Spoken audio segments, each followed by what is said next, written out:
going to call the,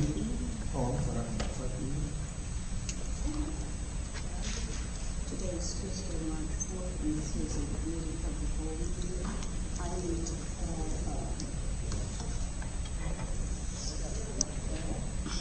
Trustee Burgess.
all right, we're going to call the committee of the whole meeting to order.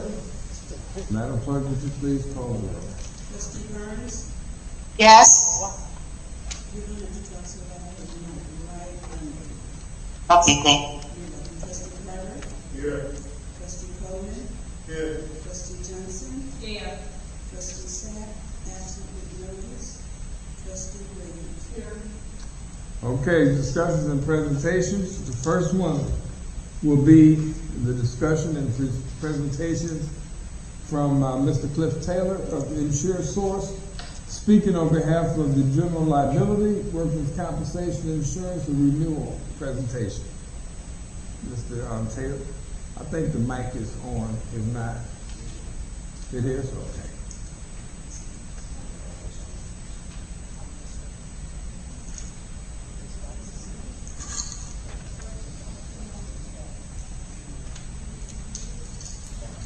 Thank you.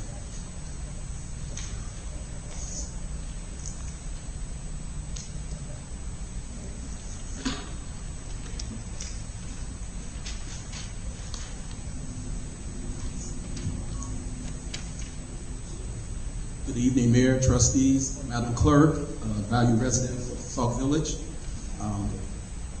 Pleased to come before you again this evening. We're up for our renewal for our general liability and workers' comp insurance program, which renews on March 27th. So as every year, we go out to the marketplace. We go out to all the markets that are in the village to make sure we are getting the best quotes and the best coverage as possible. This continues to be a very tough market in the municipal arena. But I do think we were able to come in and, again, I'm very confident in the terms that we're able to provide to you. We're going to go through, I'm sorry. So we will go through those terms and discuss everything in detail and then just kind of go from there. I was able to get some options as well in terms of for us to look at to bring the actual renewal, to try to bring the percentages down and where the increase is going to. So we will discuss those in detail. I will go over the executive summary on page 2. The last several years we have seen an upward trend in rate conditions and fewer markets offering proper capacity. This year that trend continued. We also face a significant increase in claim developments as well as an exit for one of our key carriers, Homesite. Despite these headwinds, our marketing efforts have paid off and we are pleased to present terms that are in line with market trends and restore a key coverage limit, which I will talk about in more detail. We have also been able to maintain a retention buy-down, which help us because it has become increasingly difficult while offering options that provide savings. And what I mean by that is, in the marketplace with municipalities, this SIR that you have, they're continuing to go up every year, especially on the law enforcement side. So it's very hard to keep those down. We've been able to keep yours constant, so that's a good thing. On page 3, as usual, we just talk about our insurance risk management service and how we work closely with the village in terms of trying to mitigate risk, look at claims history and see where things are going, what we can do better, just to try to make sure that we're mitigating risk as much as possible. page 4 discusses our marketing results. So this gives you an idea of all of the markets we went to on behalf of the village. And you see we went to quite a few. A lot of them declined. And a lot of when they decline is just not because they don't want to insure the village. They just can't be competitive in the pricing. So when they can't be competitive, sometimes they'll just rather decline to put out a higher number. Any questions so far? Okay. The next page discusses what our current structure is. So as you all know, we have a total of $10 million in limits. We have a $200,000 SIR on our general liability and our auto. Public officials is at $500,000. Law enforcement is at $500,000. SIR on our property is at 100. Our crime is 5,000. Pollution is 100,000. Our first layer of coverage is Liberty Mutual, which gives us our first $1 million after you reach your SIR, and then they do an additional $4 million. So we get $5 million from Liberty. Then we have Homesite, which gives us our other $5 million. And as you look to the right, you'll see Kinsale and Indian Harbor. They split the 5 to give us our $10 million on the law enforcement. So we have a total of $10 million. And if you guys recall last year, Homesite excludes abuse. So if you remember last year when we discussed, they took away sexual abuse and they did that countywide, and that brought that limit from $10 million to $5 million. And it costed quite a bit to get it up to 10, and we decided not to. But I will have a look on that on the next page. So if we go to the next page, with our current structure, without changing anything, you see you have the top layer up there for $5 million. You see ARC Specialty. They are replacing Homesite. Homesite pulled out of Cook County. So I have at least 8 other municipalities that are dealing with the same thing with them. They were a major player out here, and with them pulling out just left a gap. But we were able to find another carrier that was able to come in and fill that gap. Not only did they fill that gap, it includes the sexual abuse. So now you're back up to your $10 million in sexual abuse now, because that's something that they're not excluding. So that's a good thing. So they're taking over the whole $5 million total to bring you up to a total of 10. Liberty Mutual is still at your first $5 million, and your SIRs remain the same.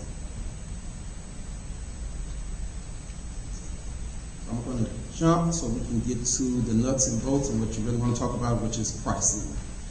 So we can jump to page 18.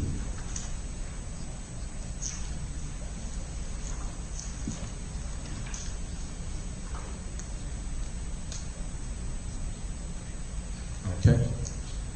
So if we do nothing and we keep everything apples to apples with what we currently have at expiring, the increase is approximately 16%. You're at $1,072,000, it will go up to around 1.2. Trend is right around 15 to 20% in the Cook County market space. So you're right at trend, even though we're experiencing a little bit higher claims, we are able to stay at trend. Again, that's what, no changes to the plan. If you look at option 2, we just wanted to throw some options out there if you wanted to look at, trying to get savings off of that renewal. Option 2, if we went from our 200,000 SIR to 300 for our general liability lines, that would bring that renewal down from 16% to right around 10%. So from 1,072,000 to approximately 1.1. Option 3, that would take you from a $200,000 SIR to a $500,000 on your general liability lines. That would bring the renewal down to 2%. So that's a pretty significant reduction from the renewal, but again, you're increasing your SIR from 200,000 to $500,000. Could you explain what SIR is? So a SIR is called a self-insured retention. Look at it as a deductible. That's your deductible before the insurance kicks in. But when the number gets that high, it's no longer called a deductible because now you're partially self-insured. So you're self-insured up to that amount, whether it's 200,000, 300, $500,000, then your reinsurer kicks in and they cover it after that. So it's called an SIR just because of the amount that you have to cover up front. Retention, self-insured retention.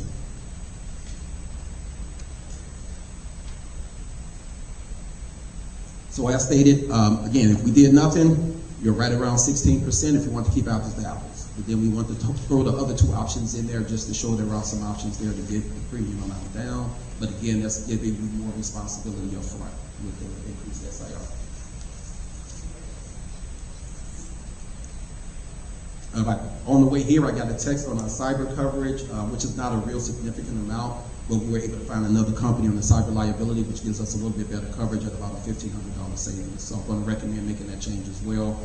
What you're showing now with cyber for lawyers, we have another carrier that we're going to recommend replacing that. About $1,500 savings and again to get better coverage. So literally got that text on the way here. All right, are there any questions?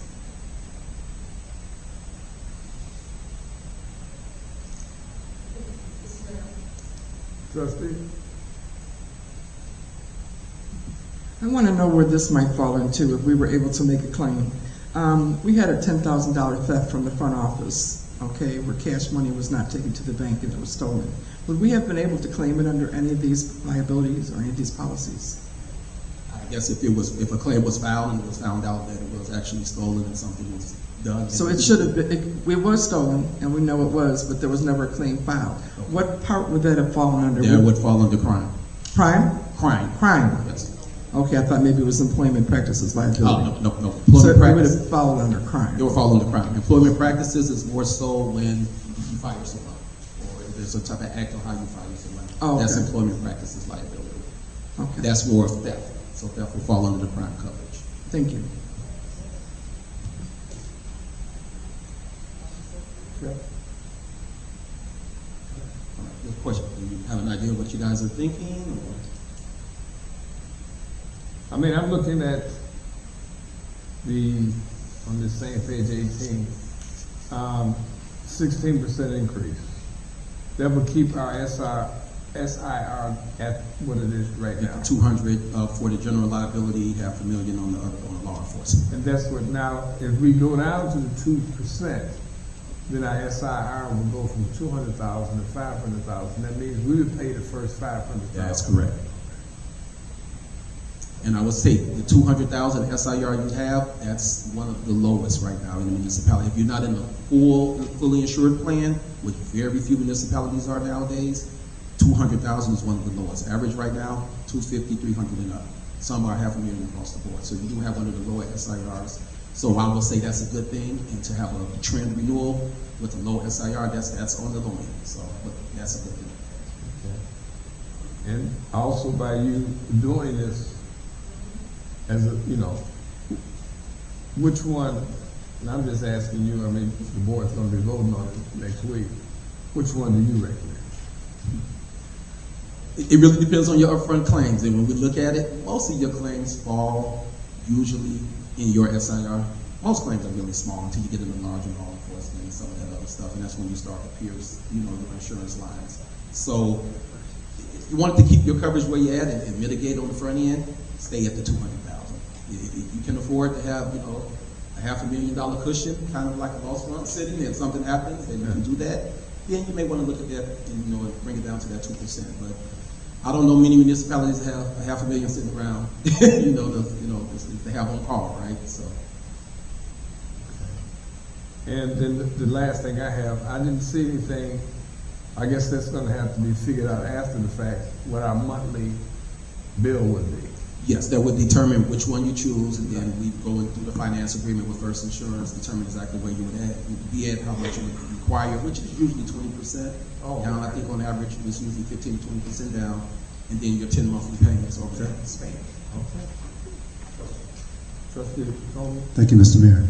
About the deductible, is that generated from, let's say if you have a liability claim under 200,000, would that require the basic deductible of 200,000 still?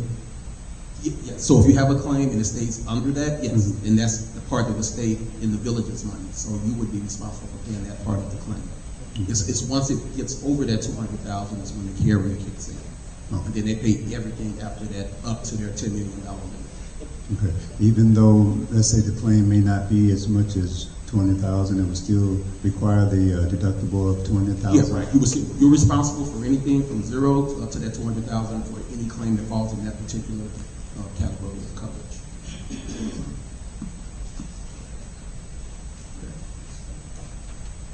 Any other questions? Trustee Ray?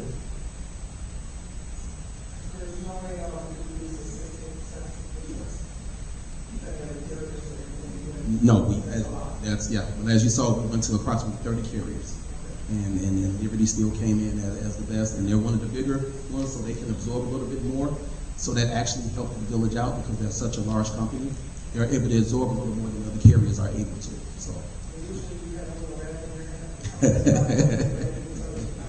Well, I got your sexual abuse. I got your sexual abuse back up to 10.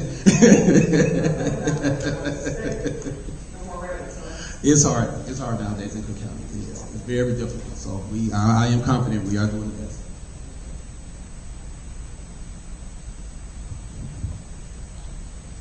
Any other questions? All right, Madam President, put this number 2. That's item number 2, not option number 2. Oh, item number 2. Gotcha. Yeah. But thank you all, before you go, Mayor, just thank you all. Thank you for allowing SureSource to continue to be your insurance brokerage of choice for your village liability. We don't take that lightly. We always continue to work hard for you guys. Thank you all. Thank you, Cliff. Are there any other questions about, because I'm going to ask the clerk to put item number 2 to be voted on at next board meeting.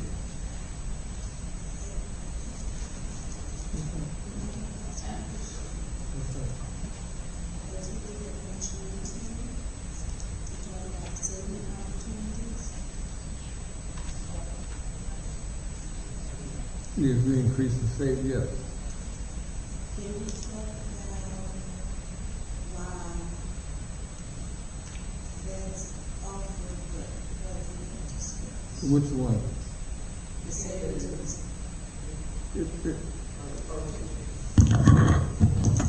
I was referencing page 19 when it looks at the saving opportunities Okay. and the savings of the 64,000 and the savings of the 139. Mm-hmm. If we were to increase the SIR from 200,000 to 300 or 5,000, but you recommend staying with the 200,000. From a budget, I don't know your budget, but I would say from a budgetary standpoint, if you are able to afford that and keep your existing liability low at that 200,000, if you can afford it, I would recommend it. But again, if you can afford a higher SIR, meaning you're paying more upfront to get that savings, then that's something you can definitely look at. But remember, this SIR is per claim. It's not aggregate. So 200,000 is each claim.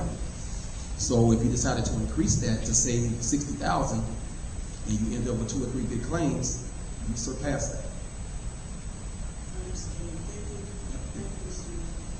Okay. All right, then we'll put this on the agenda for next week. And thank you, Mr. Taylor. All right.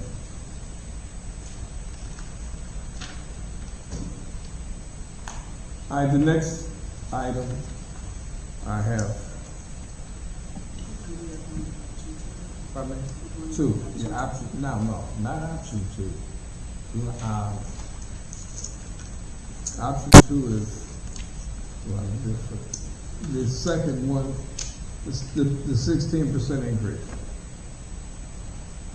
That's not option, it's just items. The 16% increase, we keep our SIR at 200,000. Okay?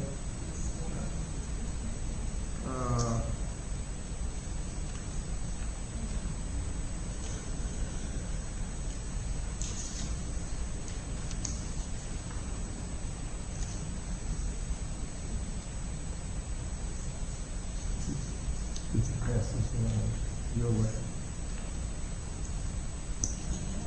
Want they have this?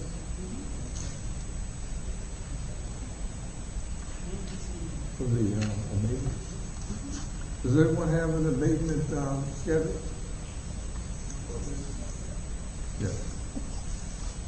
Does everyone have one? You don't have one?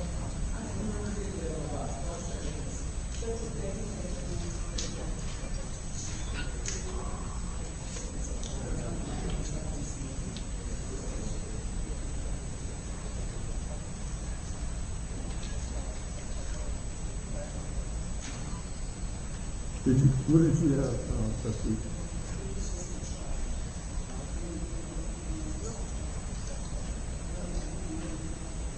Sure. I thought I gave you 3.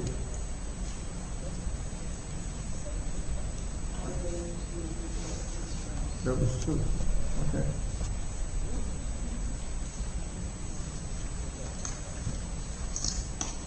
This is the same thing that Trustee Williams said, right? Yeah. You have, now you got it.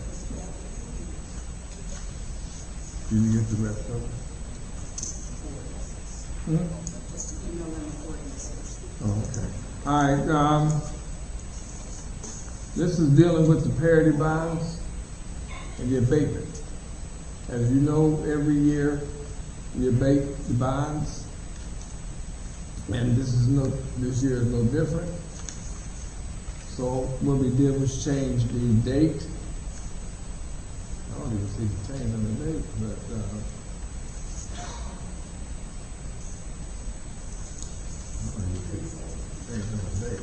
but anyway, this is the abatement. We'll go with the abatement first, since you do have ordinance for both of them.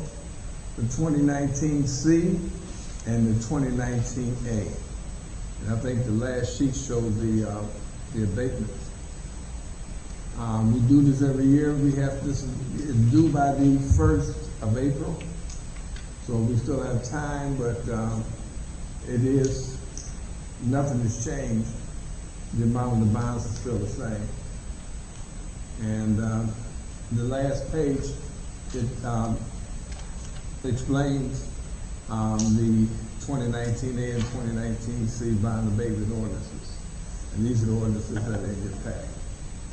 As I stated before, they don't change until they're paid off, but we have to abate them every year. If you turn on the back of the last one where it has Ryan's company, it'll show the total to be levied on taxpayers if not abated by April 1st. So in order for us to not levy anymore, this has to be paid for by April 1st. As I stated before, this is something we do every year. Are there any questions?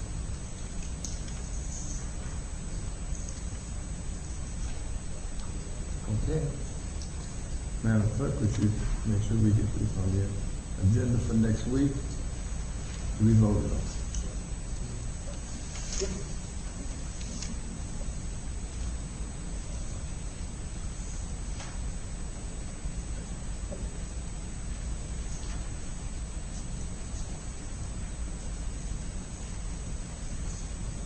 All right, the next item we have is from Mr. Pondexter, our zoning board chairman. He's going to give us a report on the zoning board's findings. They had a meeting, and he's going to ask for that to be put on the agenda, their recommendation. Good evening, Mayor, Madam Clerk, trustees. A meeting, zoning board met February 27th at 6 o'clock. We had a public hearing to discuss the zoning text amendment to allow recreational cannabis use consistent with the state law. You can't hear me? So now they can. Okay. The zoning board met on the 27th at 6 p.m. to discuss the zoning text amendment to allow the recreation cannabis use for consistent with the state law. All the zoning board members present, myself, Mr. Fields, Mr. Cooney, and Mr. Emmett. We all voted to allow that to pass.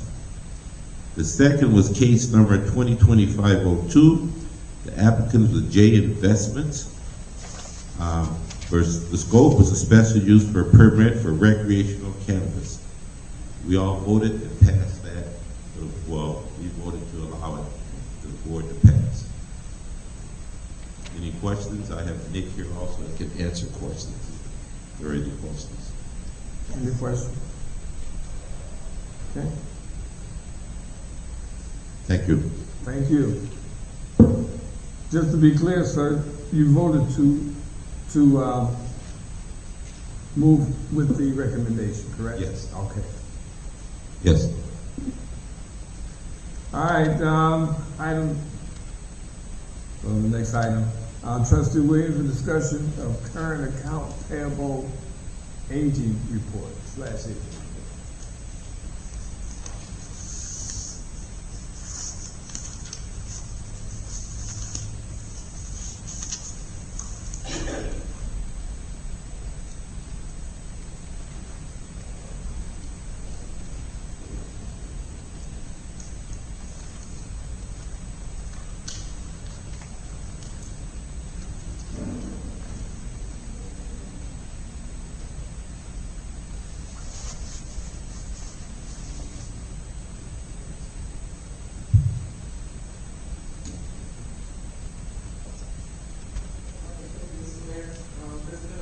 Is it right?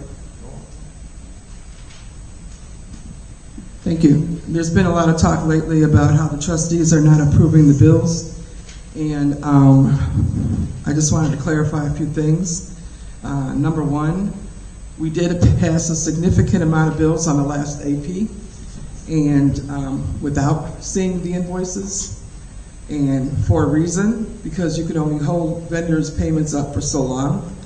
But that still doesn't alleviate the fact that trustees are being asked to approve bills without seeing the invoices, which I'm 115% against. That should never happen, but it's been happening continually. But just as a report, the accounts payable were approved with exceptions on December 19th, but it was later determined that the meeting did not meet the OMA guidelines. 4 members must be present in person, but 1 member had called in. So that accounts payable that was approved did not really happen.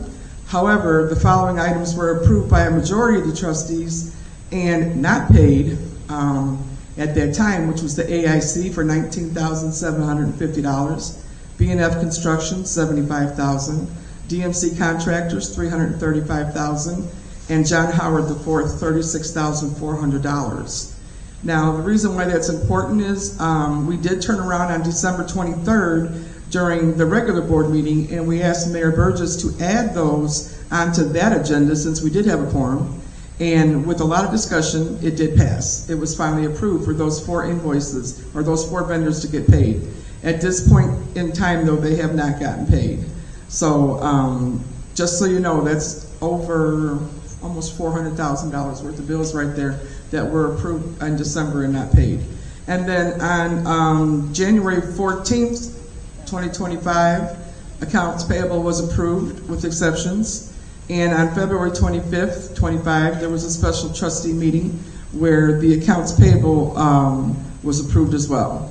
Accounts payable was not approved because there was no quorum present on January 28th and February 11th. But what's important is that what we did when we paid the majority of the bills last Tuesday, that this is what's still remaining. So the next accounts payable should be very short with these items only, and anything that came in after within the next 30 days. So what we did not approve last week was Sam's Club for $636.58, Menards for $321.04. We need current contracts signed by the mayor and when it was approved by the board in order to approve or remove these from the accounts payable, being Sonia Douglas for $121,940 and Net Intelligence Group for $7,626. These are vendors that are working without a contract and that are on the accounts payable, that they should be removed until they get approved by the board, because the law is that the board must approve any incoming vendors with a contract. And attorneys have to be within the $200 per hour rate approved by the ordinance. No contract review or agreement by the board on the following attorneys: Mesa Law. It was a corporate counsel appointed by the mayor but refused the appointment within 24 hours. But he still has billed $7,161.25. The hourly fee is not known, so we still don't know. Excuse me? She's asking. I gave it to you. You want me to slow down? Yes. Okay, but I also didn't give you the paperwork. I have the paper, Okay. but it's being recorded, Sure, ma'am. and Okay. so it needs to be. There's a lot to talk about, so I wasn't trying to keep you. We got plenty of time. Oh, well, thank you. All right. So these are attorneys that have to be within the $200 per hour per hourly rate approved by the ordinance that we have on file. These attorneys have no contract, review, or agreement by the board. Mesa Law, corporate counsel, was appointed by the mayor but refused the appointment. And within 24 hours, he refused the appointment. However, he is billing us $7,161.25. We don't know the hourly fee because we can't see the invoices. We don't know what he's billing us for, and we don't know the hourly fee. Same thing with Franks, Kelly, Matuszewicz, and Andre, $32,284.90. The hourly fee is not known. We've never seen a contract. We have no idea what the agreement states or what they're representing us for. So without that, they're still staying on the accounts payable. The Delgado Law Group was our corporate counsel that recently resigned. On the accounts payable, there still is $8,092.67 currently. But actually, due to the firm right now, is $39,334.52. The hourly fee is not known because we have not seen the invoices. So they're staying on the accounts payable. The Harrison Law Group, we owe them $4,289.62. The hourly fee is not known because we have not seen an invoice. None of these have been approved by the board. Ansel and Glink is our corporate counsel that recently resigned. They are handling a lot of our litigation, and they'll be fending off the litigation to other attorneys. On the accounts payable, they will remain at $65,080.70, but actually the firm is due $111,093.79. They did agree to the hourly fee temporarily, but as they continue to work, they will probably increase the fee to what they normally charge other clients. So these attorneys are staying on the accounts payable until we can see the invoices so we know what we're paying for. Attorneys that have dropped off accounts payable and the agent report without being paid, Odelson, Murphy, Fraser, and McGrath has dropped off the agent report and the accounts payable, although we do owe them money. I don't have the current figures for them because it's been a while since they dropped off. But I'm going to make sure you get that, former trustee Anderson. I'll make sure you get that figure. This is only part one of my report. My next report will be next week. And the Glassman Law Firm, $24,576.02. There is a lawsuit pending for non-payment. And again, just dropped off the accounts payable and the agent report. Safe Built Inspectional Services, $100,000. This was the first company that was doing our inspections that we ended up not paying, and now there's a lawsuit pending. So several attempts are made to view the invoices prior to approving the accounts payable. Those requests are continually denied. Sauk Village Ordinance 19014, Section 3 specifically states, the invoices shall be made available for review and inspection by any elected official at least 10 days prior to adding the amount to the accounts payable for board approval. The inability to view invoices prior to the expectation of approving hundreds of thousands of dollars of invoices also goes against the state statute 65 ILC 5/8-1-1, which vests the corporate authorities with control over the village finances. On or about March 6, 2020, former trustee Bernice Brewer, the Village of Sauk Village, and defendant Mayor Burgess, in his personal and official capacity as mayor of Sauk Village, entered into a settlement agreement in Brewer versus Village of Sauk Village and Burgess, Cook County Circuit Court, 2019-CH-03187.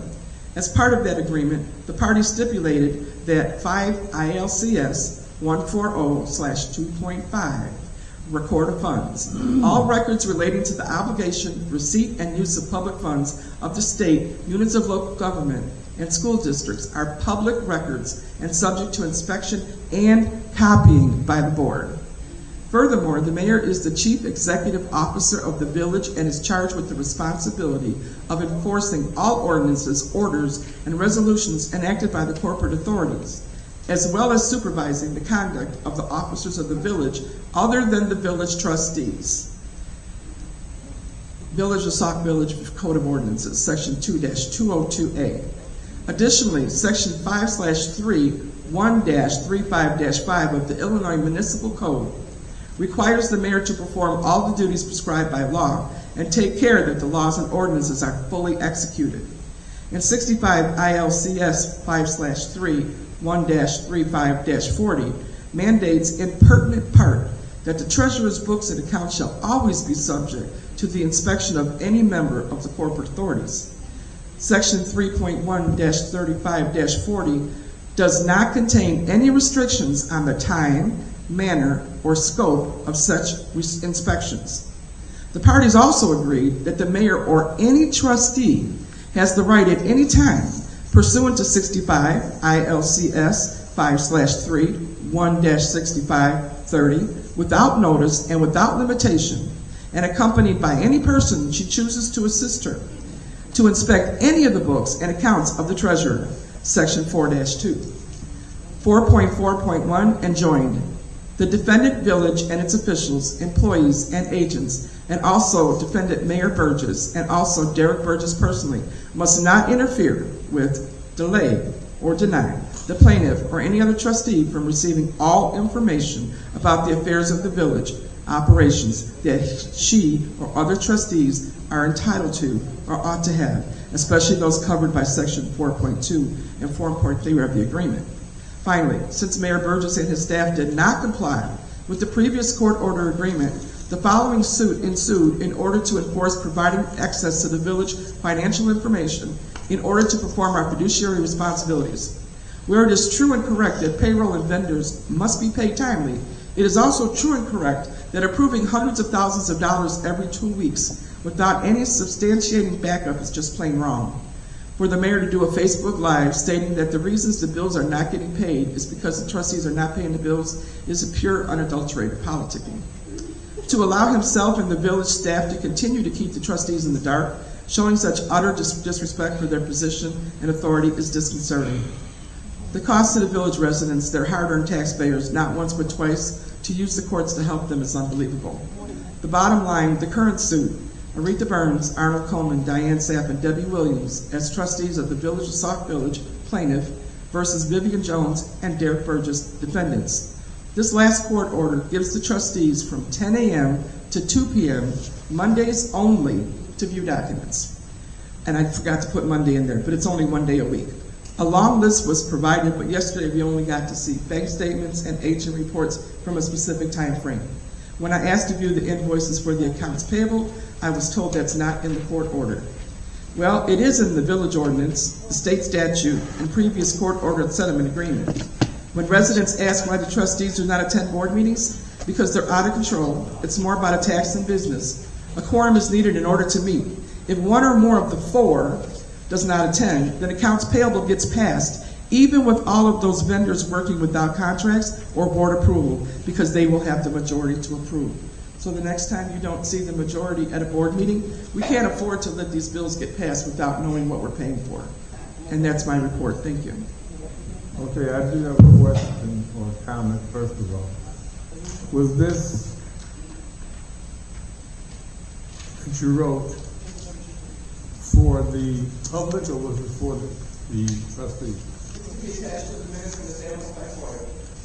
Was it again for the trustees, or was it for the public? It's for the public and for our FOIA, and anytime it's for part of the record.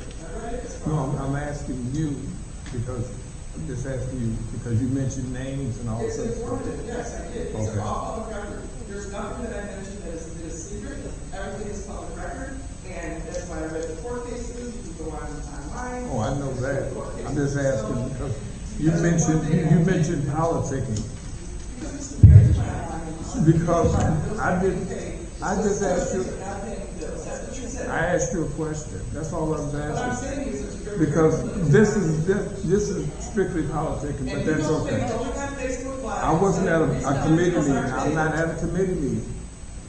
I'm not at a committee meeting talking about whatever. This is what you're bringing at the committee. Sitting in your chair on the dais with the Sauk Village logo behind you. Okay. The next question, Sauk Village, okay.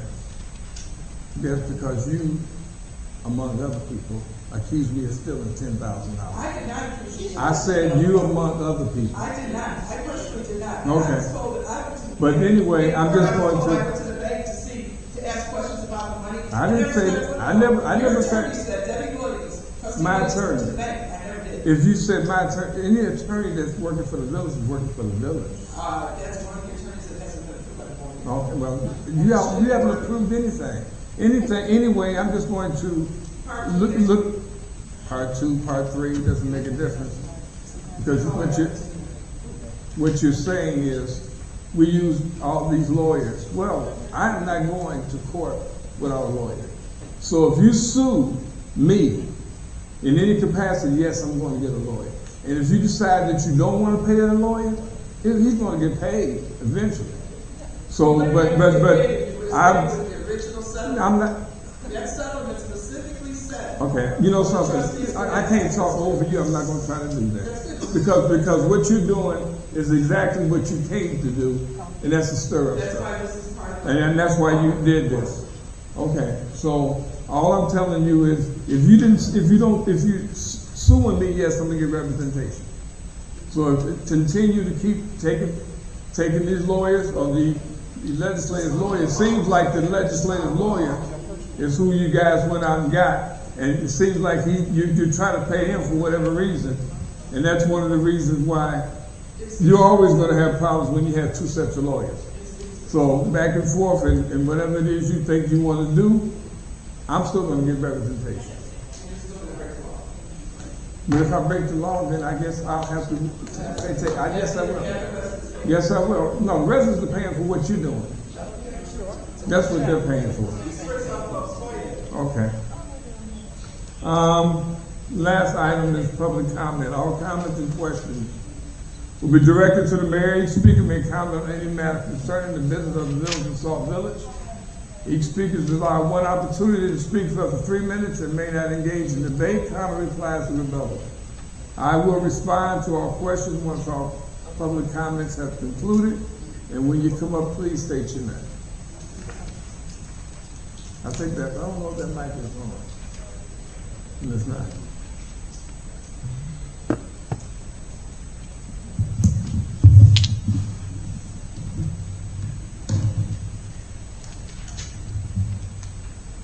Kathy Betcher. I was at the zoning meeting, and I just want to let the trustees know what I said at the zoning meeting. I spoke to a lot of residents. 85% of the residents that I spoke to do not want the dispensary. And that's all I'm going to say. I'm not going to go into what all I said at the zoning meeting. It was just, we have concerns. But if you decide to vote for it, which I'm sure you're going to, we would like the board to have some say in what goes on with that money. We would like regular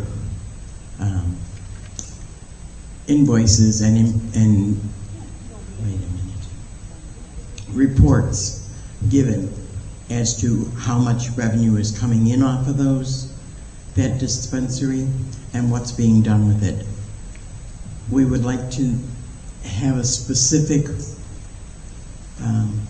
place for the money to go, to be spent on. That being said, we'd also like to see a statement for the December 2024 general fund and see if there's only $3,000 in that fund. We're hearing there is, there isn't. We'd like to know what's going on with it. The other thing is how many signatures are needed to withdraw money from our account. Mayor, did you withdraw $10,000 from our account with only one signature? We'd like to know. We want it from your mouth. If you did, what was it used for?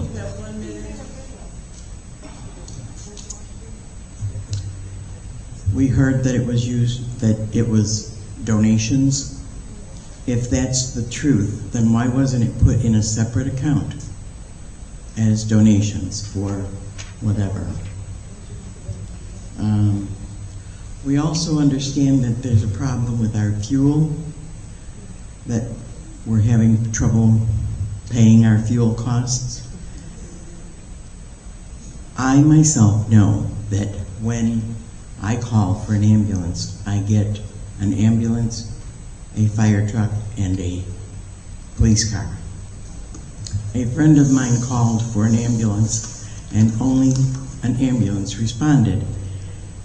The paramedic stated they were afraid if they used the fuel, they wouldn't have the fuel to put into the fire trucks to respond to the fire.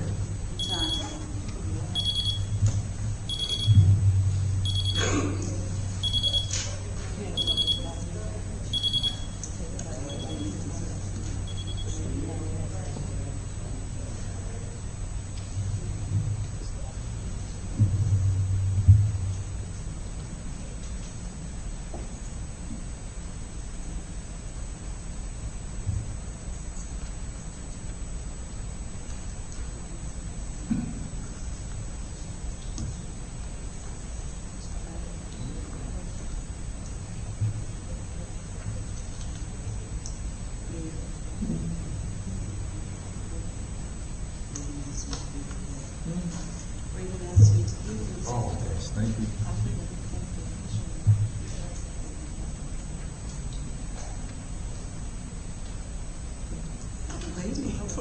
I'm wondering. Oh, okay, I'm sorry, you didn't say anything. Okay, Bernice Brooks. Sauk Village is in serious financial crisis. As of December 2024, there was only $3,300 left in the general fund. Funds from the TIF and the MIT, can you excuse me? Can you stop there? No.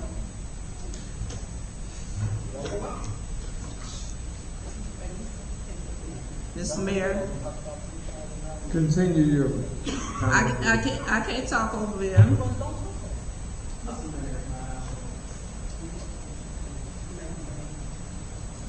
I can't stop you guys when you all talk. You all will keep talking. When I ask you all to stop, you won't listen either. So now it's no White House President. Okay. You go ahead and finish. Okay. Thank you. What? You may start over. Okay. Sauk Village is in a serious financial crisis. As of December 2024, there was only $3,300 left in the general fund. Funds from the TIFs and the MFT funds have been transferred to make ends meet. It has been a common practice to rely on the water fund to support the village financially during January and February in most years, and this situation has not changed. Recently, I learned that several fire department employees' checks last month were February 25 were short. This suggests that the water fund did not have enough money to do payroll and pay other bills. This is a red flag. In late February, the trustees approved $900,000 in bills. However, even though the bills, the board has authorized the expenditures, checks cannot go out because to the vendors unless they're signed off by the mayor. Currently, there's not enough funds to pay these bills. So I'd like to know, well, how are we going to pay these bills? We can't pay these bills till March when we get the new tax revenue in there. So my question to you, Mr. Mayor, is that once we get the tax revenue in, I'd like to know, are we going to finish paying these February payroll? And then are we going to approve whatever's left on the $900,000? We need to repair the public works truck. We need to repair the ambulance. We also need to start on the March payroll. I'd like to know, and also we have this $1.2 million insurance that's coming up, which was $800,000 last year. So I really don't know how we're going to pay all these things without letting us know how much is in the bank. Now, my only question is, I was going to change.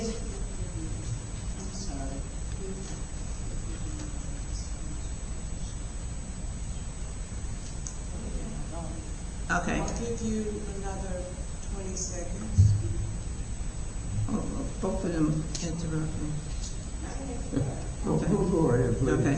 But anyway, the insurance bill is going to go up to $1.2 million. And my last thing I wanted to say about the claim that I put in back in 2017, Mayor, you signed off on that complaint March 20th, 2020. you're supposed to give, according to Illinois state statutes, you have to give us access to those documents. That's all true. You are legally breaking the law every time you don't give them information. As simple as that. These are public records. Everybody's entitled to. You cannot withhold these documents. I don't know what the problem is here, but every trustee is supposed to get any financial document upon demand. They don't have a specific time or anything like that. You're only breaking the law. So you might want to take heed of that, because you're just wasting our money, because you got to follow Illinois state statute. It's a done deal. So unless you could change it for some reason, I don't know what the problem is. So, but those things I would like to know what's going on. And now I know that this 3,300 is a big issue, but we would like to have some documents. What's wrong with documents? They all public records. Why can't we get that stuff that we deserve? Thank you, appreciate it. May I have a copy of that? Of this, I wrote all of it, but I'll send That's it. okay, I'll filter through it. I mean, you guys talk so fast. Well, we don't have to do that, but I know, but oh, I understand. I'll send it to you.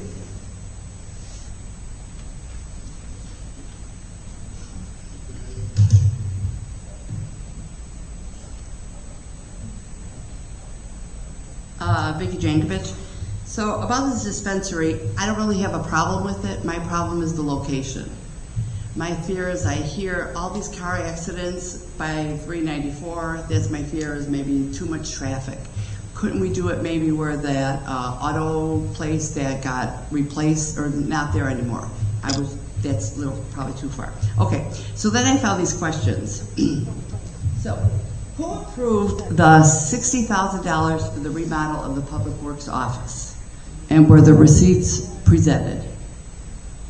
And then again, when will the budget be approved? Will the trustees get the budget? And I'm sorry, what about the audit? And then I know there's something about the Beecher had a accident with, I think, our fire truck. Will that be paid with insurance? Do we have insurance with the fire truck? And then also, I'm concerned about the air packs. Will that be approved for our firemen when we have some kind of issue? And let me see what else. And you know, like our firehouse and our police station need more help than whatever that Public Works needed for the $60,000. And I think that's it. Thank you.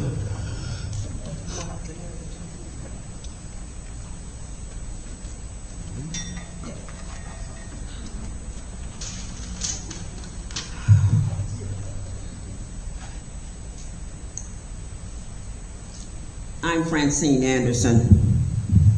I have a few statements, no questions, and I continue to hear citizens and people, you're putting it out there that you do not see invoices. You just gave a report, make it make sense to me, but you just gave a report outlining payments to different vendors that you either paid or you did not pay. So how is that you did not see invoices? Somewhere is some truth in between. You cannot say that the OIG from December did not get paid. The AIC from December did not get paid. Then you had your note saying December the 23rd, the MIT funds in the fire department. So how is it that you know all of those numbers if you never saw an invoice and you have a accounts payable? To me, it sounds as if somewhere there's a truth, but what you just reported to all these citizens here is not a truth. And I thank you for saying that it is to you. And I am continue to understand, and you want to make it seem as if the trustees did not pay the bill. I was sitting here, and most of us were sitting here in this meeting when you and other trustees said that you were not paying bills, and you did not pay bills. That's how we got up to $900,000 in bills that were due. And this wasn't your first time doing it. You did the same thing in August of 2024. So if you want to tell the truth, tell all of it. Don't tell part of the truth. I understand this is election season and we want people to kind of have some ideas of what's going on. Yes, you have numerous lawyers. 1 minute. And you did not say anything about what was not being paid to your Olison and you said that they were not being paid. You didn't need lawyers, just like you got your legislative internal auditor, just like you have your OIG. Your OIG wanted to pay him in December $36,000, but you didn't know that, right? And you saw no invoices for that, right? So for me, something is just not adding up. And to anyone that still believes that it was only $3,400 in a bank that belongs to this village of Sauk Village, you really just really truly believe that we only have $1 per household in a bank. That is come on now. Come on. And I don't believe anything that your Mr. Finch give you, because he has proven to be a liar.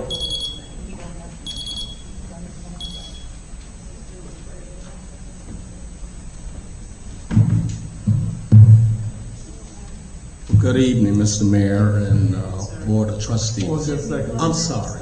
I apologize.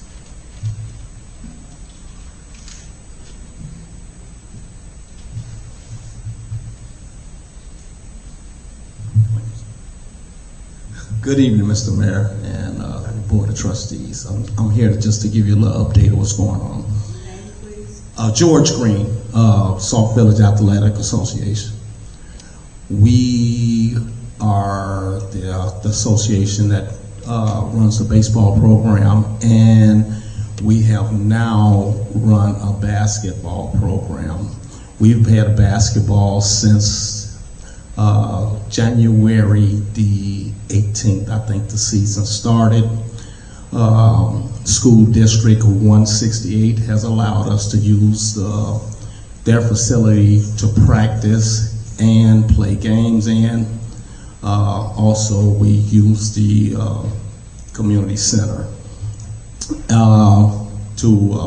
for practice. We have 7 teams, probably about 65 kids from the ages of 1 through 8. From first to 8th grade. We have about 65 kids playing basketball. We're right at the end of the season. We got 2 weeks to go. This week and next week will be the championship season. We've played in 3 different facilities. We have 5 different villages that play in this: Calumet City, Hazel Crest, Ford Heights, University Park, and Sauk Village. We created a league. It's called the Southland Athletic League. We've been playing each weekend. We have games at 3 different villages. We have had over 100 people in each building for the last 7 weeks without not one police call, not one injury, not one incident. We have won the Saturday for the last 7 weeks. I just want to thank you for allowing us to use the facility. The kids appreciate it, I appreciate it, our association appreciates it. And I just wanted to come up and give everybody an update and say thank you.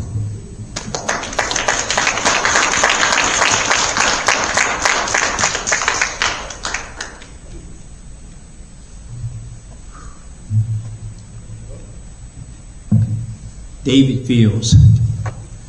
You know, Mr. Mayor, I was sitting there and I've listened to several people come up and speak about things that concerning the village. I've heard people get up here and talk about the budget, talk about $3,300. They're asking the mayor these questions. But I think they're asking the wrong person the questions. Maybe they need to ask the 4 trustees that question, since they are the ones that didn't show up for the budget hearings twice that I know of. No, got up and walked out, a matter of fact. So they should be asking the 4 trustees about the budget. Then they sit up and they talk about $3,300. That's ironic. That's got to be the most understatement I ever heard in my life. That a village, this village only got $3,300. And anybody that believes it, it's got to be something wrong with you. They even mention it up here.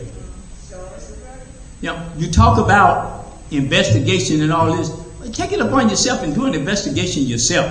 A lot of this stuff you can go in and find out about yourself. Most of all, you can find out about your trustees if you decide to go and do an investigation on them.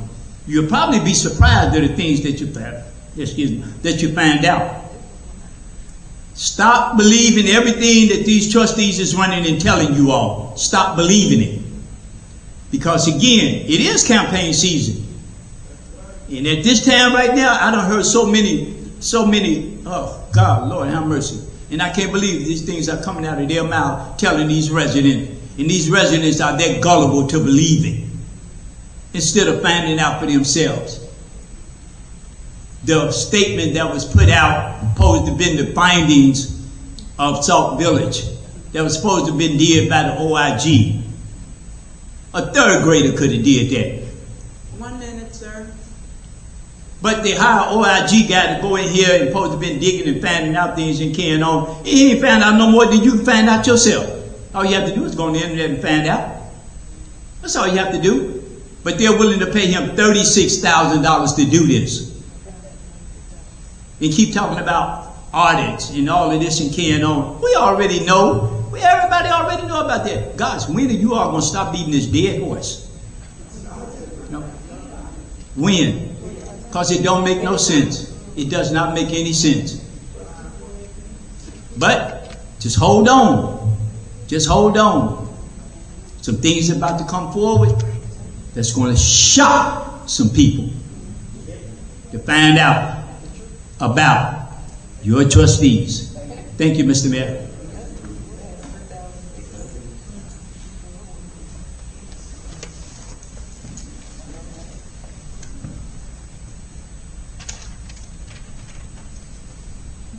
My name is Fashina Harvey Taylor.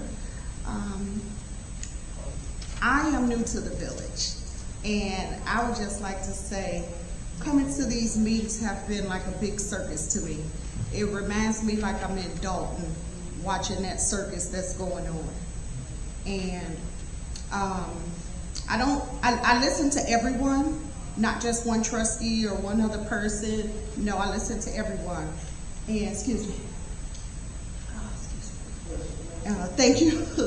And I hear a lot. Doesn't mean I believe everything that I hear. But I don't know what's going on, but obviously something is going on with accounts payable, or something is going on with the funds. Thank you. Because I myself, I'm still calling every day. We're trying to get a permit and finding out that I guess the bills are not paid and the company quit and is no longer working because they haven't gotten paid. So something is going on somewhere. I don't know where, but I would like an answer and to find out what's going on. That's it.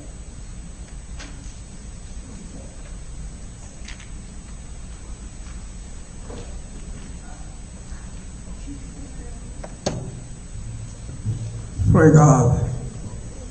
I would just like to say to you young lady, if the trustees are not paying the bill, it's not going to be paid. If they don't vote for it, the trustees are not going to vote for it. So those 4 trustees that's leaving, and the one that hopes to become the mayor, you better think about it. Well, there's one of the trustees don't really care.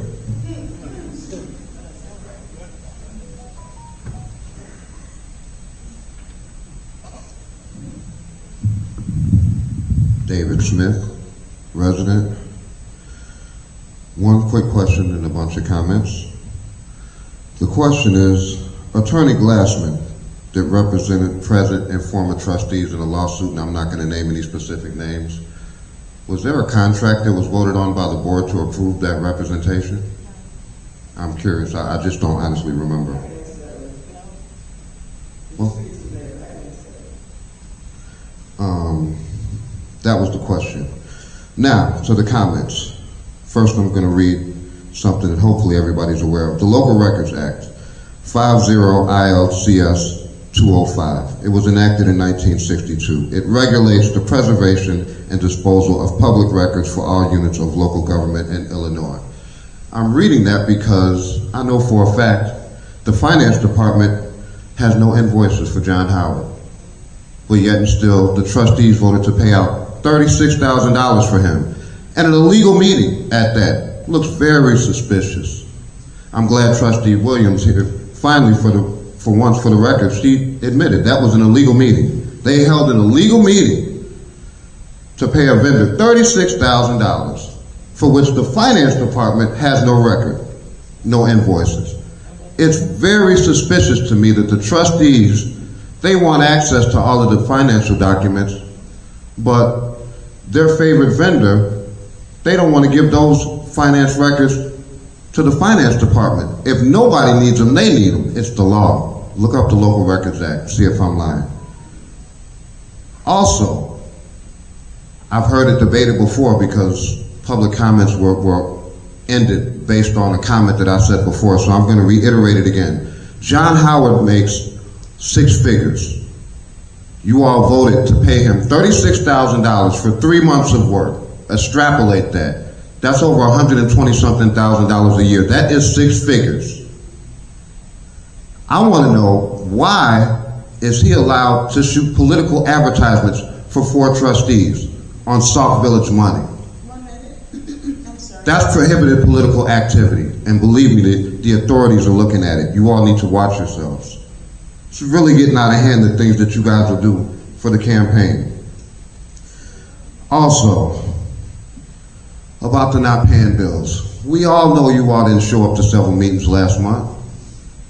Don't be mad with the mayor or us residents for taking notice. You've sat up here, you've sat in other places. We're not paying the bills. So why are you mad that we say you didn't pay them? It doesn't make any sense. You don't want to pay the mayor's lawyers, Mesa Law, Delgado Law Group, Harrison Law Group, Ansel and Glenn. But you want to pay Glassman, you want to pay your own. Make that make sense for me. Why does he not deserve representation when you do? Make that make sense for me. Keep it fair, keep it even.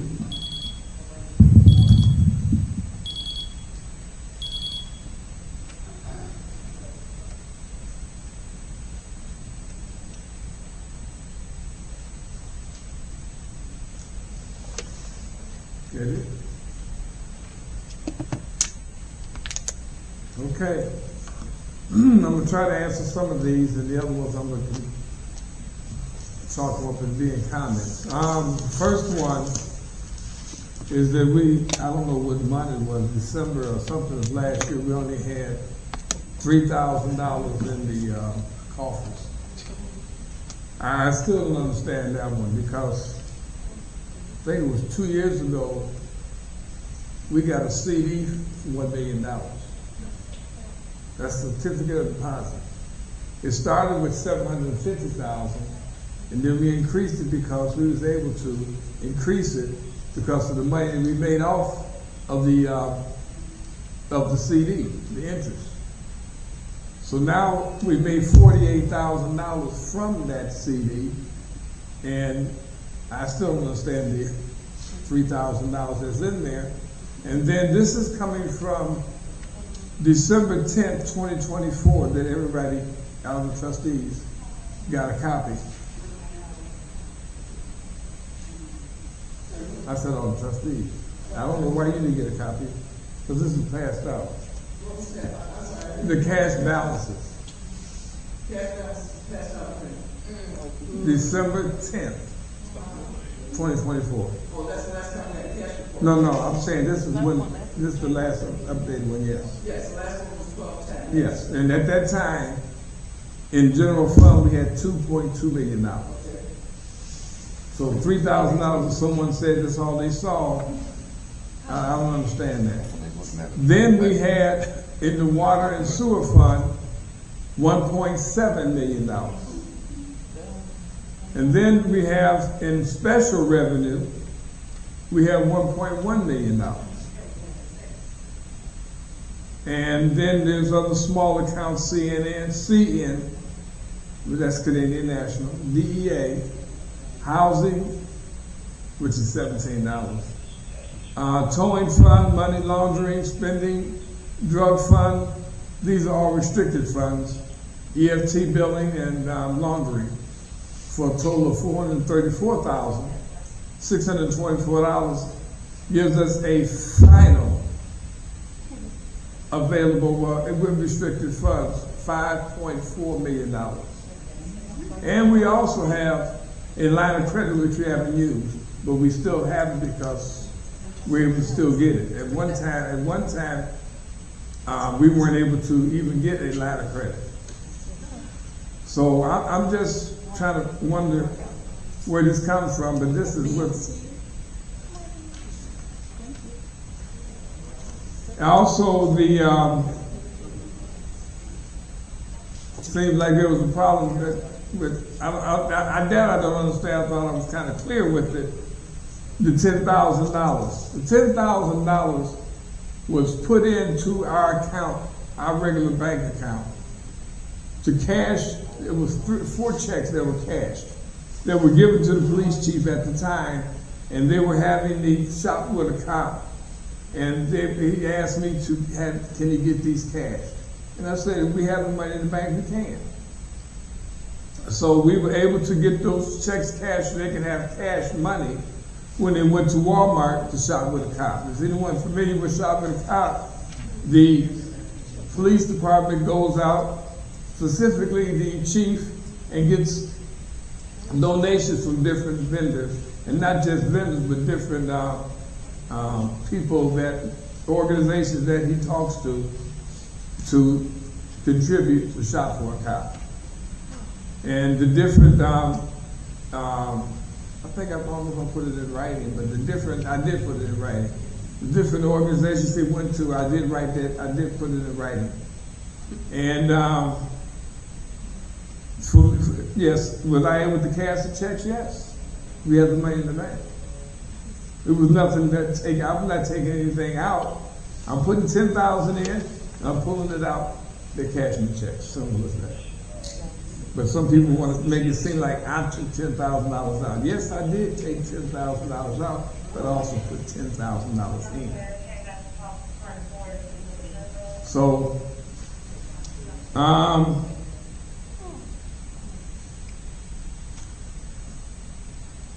I like this next one.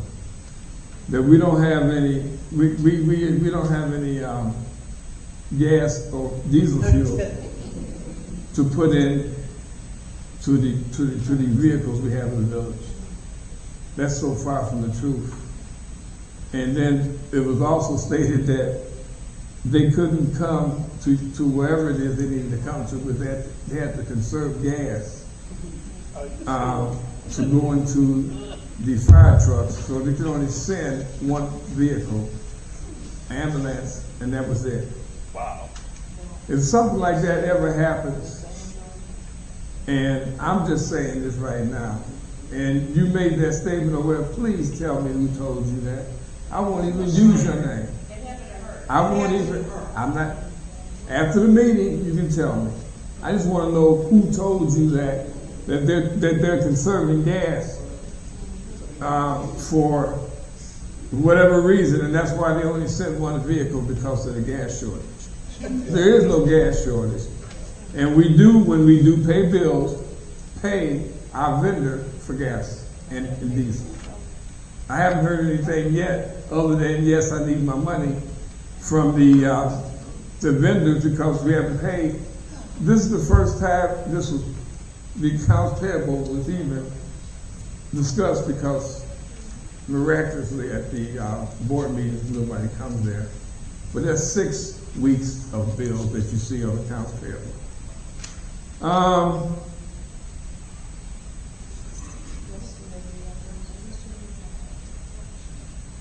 just want to say, oh, he's still there.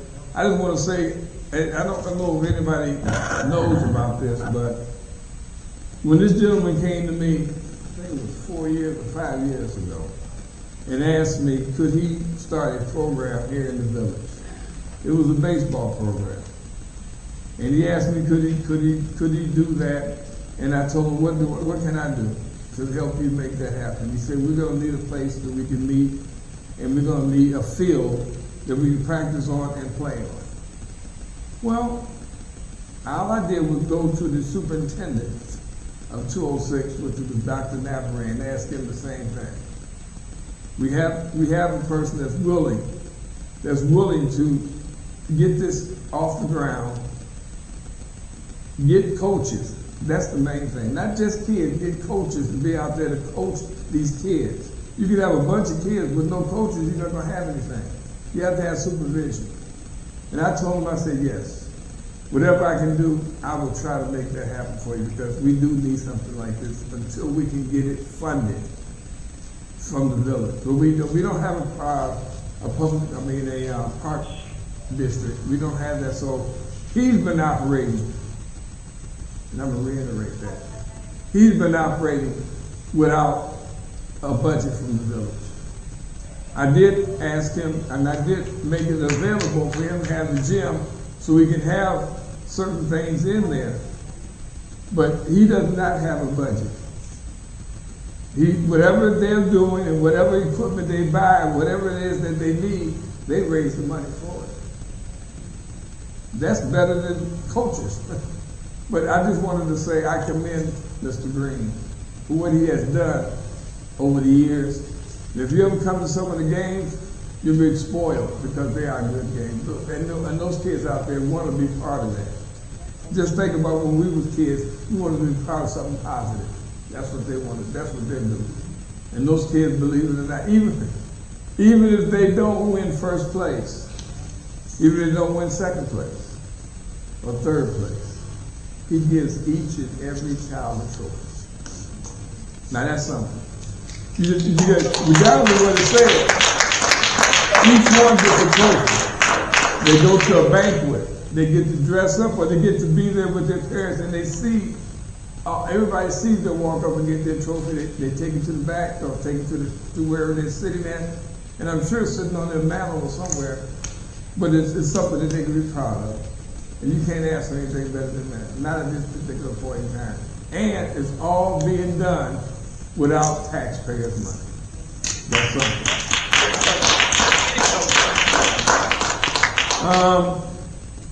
Anything else? No.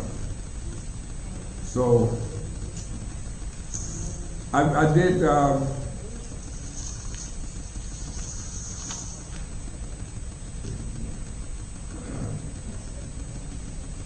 The remodeling of the public works. I don't know if it cost $60,000. I don't even think that was part of that, because the people, the building is, the room was only so big. I don't see that. I think that's part of the remodeling that was done in the community center, because we have restored the justice and we had to have that community center remodeled. So I don't think it's from public works, but I would dig a little deeper to make sure to find out. But I don't think that's what it was. So that's all that I have. Comments from the mayor and trustee. I'm going to go with mine first. I just wanted to say to the people here in the village, unless we change some of the things in how we're doing business, this village is going to, like someone said, it's going to go down. You see what happens. You see, you have a person in the White House right now who doesn't care about anything but himself. And if that trickles down, then we're going to be in trouble. And I'm going to say it here from the bottom of my heart. And I've seen this happen before. We don't change things what's going on in this world, we will be in war within 2 years. Nobody wants that to happen, but that's going to happen. So I'm gonna make sure that as long as I have anything to do with this village, I'm gonna make sure that it doesn't get any worse than what it is right now. Because if we don't change it, then who's gonna believe in us? We can't get credit. If we can't go out and have somebody come take a chance on us, all may not be all, lack of a better word, all changes may not be good, but that everything does change. Everything will evolve if you're here long enough. I didn't think I'll be here long enough to see what's going on in the world now, but I'm here. We have to think about the future people. Arguing, fuss and fight, arguing, not disrespecting each other. And it seems like people come out to watch the show. I mean, it's cheaper than they feel. All you gotta do is come in and sit down and, you know, I have said this many times, I can sell popcorn here. The only thing, I got to clean up afterwards, it's like the show. But that's not a joke, it's real. It's real. This is your money, this is your time, this is your village. If we can't stay positive, what do we have left here? So, just wanted to make that, and that's my comment. I'll go around the table and ask for comments from trustees. Trustee Johnson. Trustee Carter. Trustee Coleman.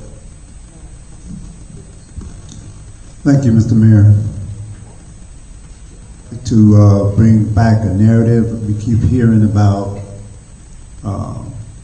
about trustees spending money or paying bills.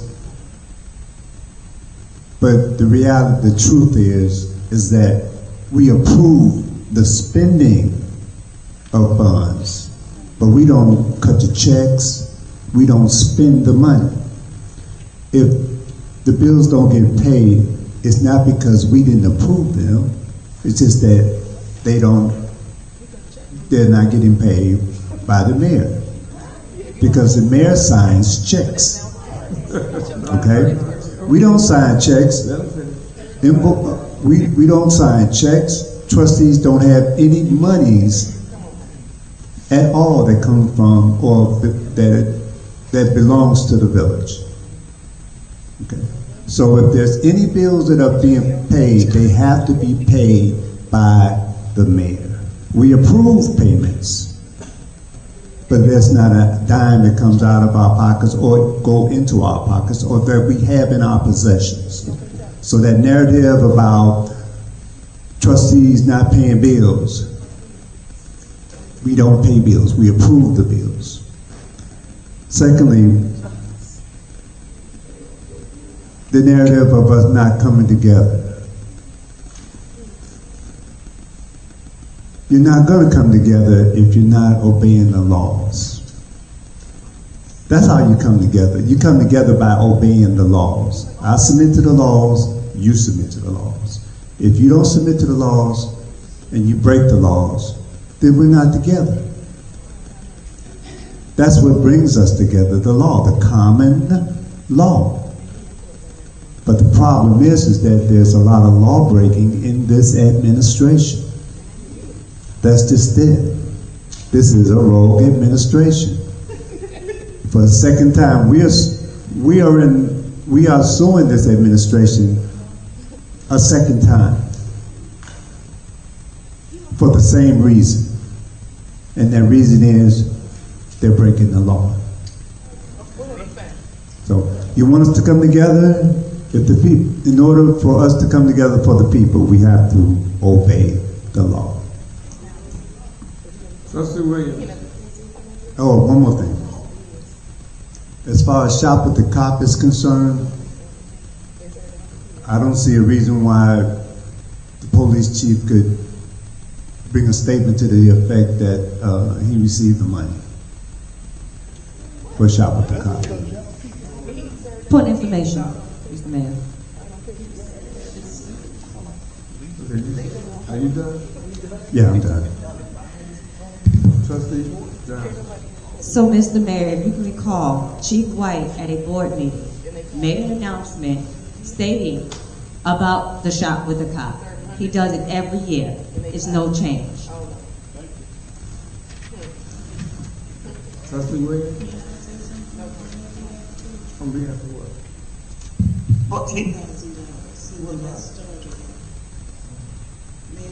Well, let the trustee. I'm sorry, Clerk, are you asking me to speak? No.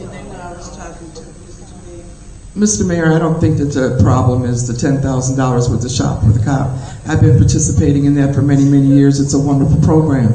The problem was we thought you need 2 signatures to withdraw money from the bank.